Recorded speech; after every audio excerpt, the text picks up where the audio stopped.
Sveiki atvykę į dar vieną Libra Lures vaizdo įrašą. Mano vardas Hubertas ir šiandien turiu malonumą pristatyti jums dar vieną naujieną iš Trout serijos. Pradėkime. Kaip turbūt žinote, Libra Lures garsėja savo masalais primenančiais kirminus, kuriuos rasite mūsų stiklainiuose. Visų pirma, su jais galite sėkmingai gaudyti upėtakius, vaivorykštinius upėtakius, ešerius, šapalus ir kitas jūsų vandenyse gyvenančias žuvis. Mūsų asortimente rasite platų masalų pasirinkimą, primenantį įvairius kirminus, lervas, lėliukes. Iš tiesų, čia jau viską rasite, tačiau reikia pripažinti, kad visada labai atidžiai klausome žvejų, ypač tų, kurie žvejoja su mūsų masalais. Ir dabar pristatome jums dar vieną naujieną, būtent Turbo Worm Mini. Jūs jau tikrai pažįstate Turbo Worm masalą, kurio dydis yra 56 mm. Turbo Worm Mini yra vos 35 mm ilgio. Šios masalus sukūrėme tam, kad galėtumėte dar efektyviau gaudyti ypač baltasias žuvis, tačiau šis masalas puikiai tiks ir žvejojant vaivorykštinius ar upėtakius. Be to, esu įsitikinęs, kad šis masalas bus nepaprastai veiksmingas gaudant šapalus ir meknes, ypač pavasario žiemos laikotarpiu, kuris jau artėja. Taigi, jei jūs domina šis masalas, ieškokite jo parduotuvėse, nes jis jau yra prekyboje. Libra masalai pagaminti iš plūdros medžiagos. Be to, ji yra nepaprastai tampri. Kaip matote dabar, pavyzdžiui, su Turbo Worm masalu, kurio ilgis 56 mm. Štai ką dabar matote savo ekranuose, tik mažesnė versija. Visos šios savybės buvo išlaikytos. Jį rasite 20 žvejyboje patikrintų spalvų, 4 kvapų versijose – česnako, 3 sūrio ir bekvapėje notaste versijoje tiems, kurie mėgsta žvejoti be papildomo kvapo. Ir kas yra smagu, dėl to, kad turime plūduriuojančią medžiagą, šios masalus galime montuoti įvairiais būdais, kaip pavyzdžiui, čia su Turbo Wormu matome čeburašką. Labai efektyvus būdas, kurio dėka šis masalas elgiasi kitaip. Galime jo sėkmingai žvejoti ir su džigo galvute, galime naudoti drop shot ar šoninį žingsnį. Netrukus pamatysime pagrindinius masalo montavimo būdus ir kaip šis masalas elgiasi vandenyje. Parodysiu ir kaip ją vesti, kad efektyviai apžvejotumėte vietas.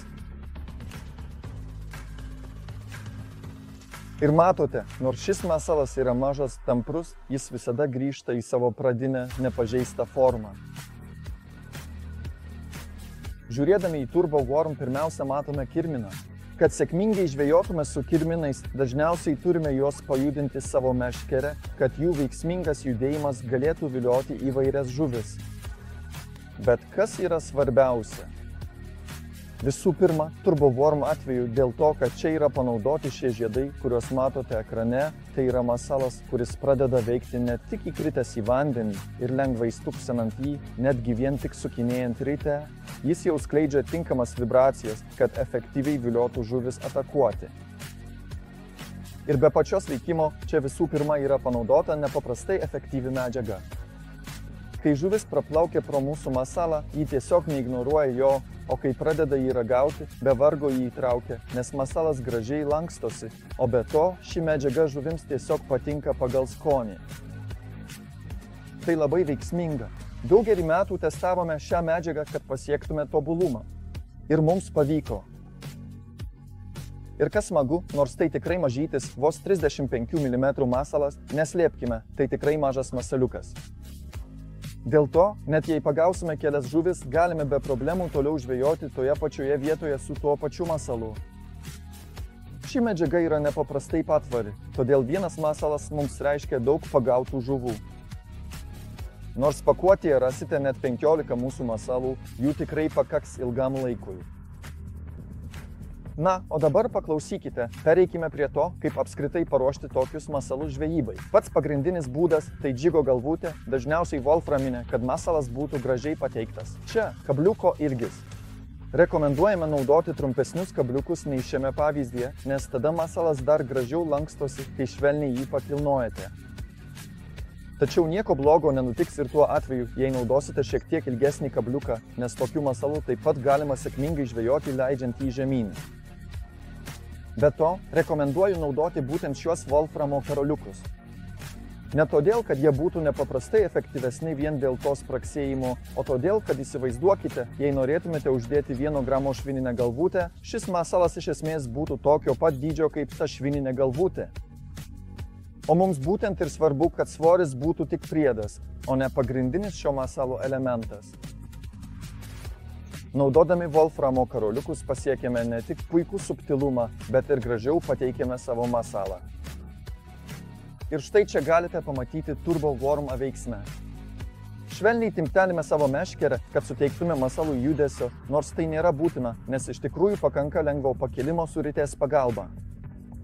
Iš tiesų labai švelniai, nes dažna klaida žvejojant tokiais mažais masalais yra ta, kad jie šokinėja gana dideliais atstumais.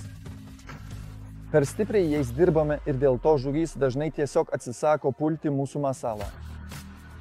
Pakanka švelnaus judesio, meškerė arba rite, priklausomai nuo jūsų pageidavimų ir švelniai baksnuojame arba į dugną, arba žvejojame pusiau vandens stulpelyje, kad galėtume efektyviai apžvejoti kiekvieną vietą.